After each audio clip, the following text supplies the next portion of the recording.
नमस्कार, विद्या की क्लास में आपका स्वागत है। आप पहले के एपिसोड में बात हुई थी कि प्रधानमंत्री किसान सम्मान निधि को लेकर के जो भी 3-4 कार्यक्रम हमने बनाए थे उस पे ढेरों सवाल आए हैं, लगभग 500।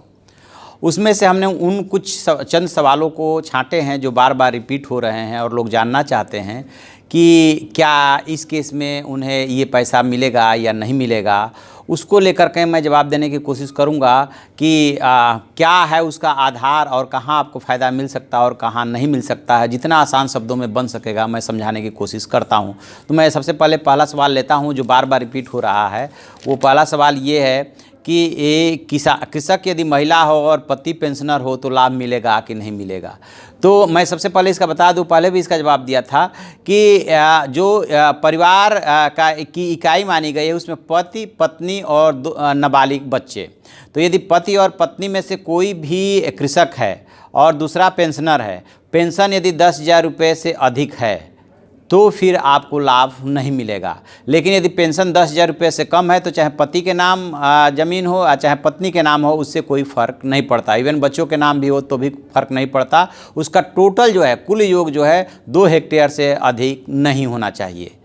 दूसरा सवाल ये है कि कहाँ पर आवेदन करना होगा, फॉर्म कहाँ मिलेगा, ऑनलाइन फॉर्म भर सकते हैं या नहीं।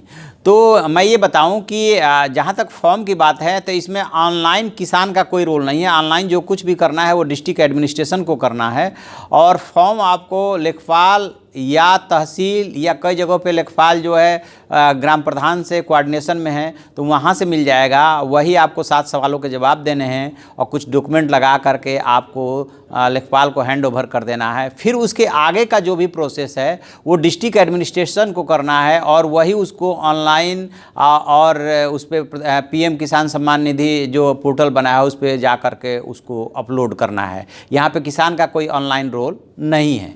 अब इसमें तीसरा सवाल पूछा गया है कि ज़मीन की न्यूनतम सीमा क्या है और अधिकतम क्या है। तो अधिकतम तो 2 हेक्टेयर क्लियर है कि ज़मीन का अधिकतम जो क्षेत्रफल होना चाहिए वो 2 हेक्टेयर से ज़्यादा नहीं होना चाहिए। जहाँ तक न्यूनतम की बात है तो जो कुछ भी गवर्नमेंट ने उस दिन कार्यवाहक वित्त मंत्री पीयूष गोयल ने जो संसद में कुछ कहा उसमें न्यूनतम जैसी कोई शर्त नहीं रखी गई है। तो मान के चलिए कि न्यूनतम की कोई सीमा नहीं है, बस आपका केस जो है जेन्युइन होना चाहिए, आपको उसका लाभ मिलेगा। चौथा सवाल है इसमें कि जिन किसानों के पास ज़मीन नहीं है, बटाईदार हैं या मेहनत मजदूरी करते हैं, उनको लाभ मिलेगा कि नहीं मिलेगा। ये सवाल बार बार पूछा जा रहा है। इसका भी सरकार ने स्पष्टीकरण दिया था कि जहाँ पे मेहनत मजदूरी करने वाले लोग हैं, बटाईदार हैं, मेहनतकश मजदूर हैं, उनके लिए जो है पहले से एक योजना चल रही है मनरेगा, जिसमें उनको लाभ दिया जाता है। उसमें उन्हें काम की गारंटी रहती है कि इतने दिन आपको काम मिलेगा, उनका जॉब कार्ड बना हुआ है। तो ऐसे लोगों के लिए वो योजना है, इस योजना में इसका लाभ नहीं मिलेगा।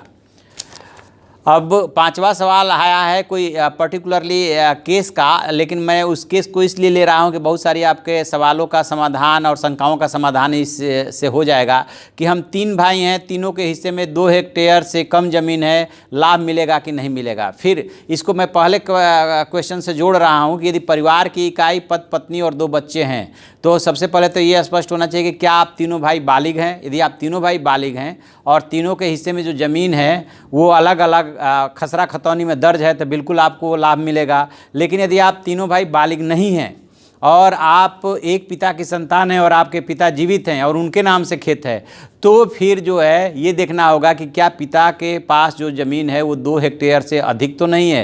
यदि 2 हेक्टेयर से अधिक है तो फिर आप इस कैटेगरी में नहीं आएंगे। लेकिन यदि आप बालिग हैं और तीनों भाई अलग अलग हैं और 2 हेक्टेयर से कम ज़मीन है तो बिल्कुल आपको इसका लाभ मिलेगा।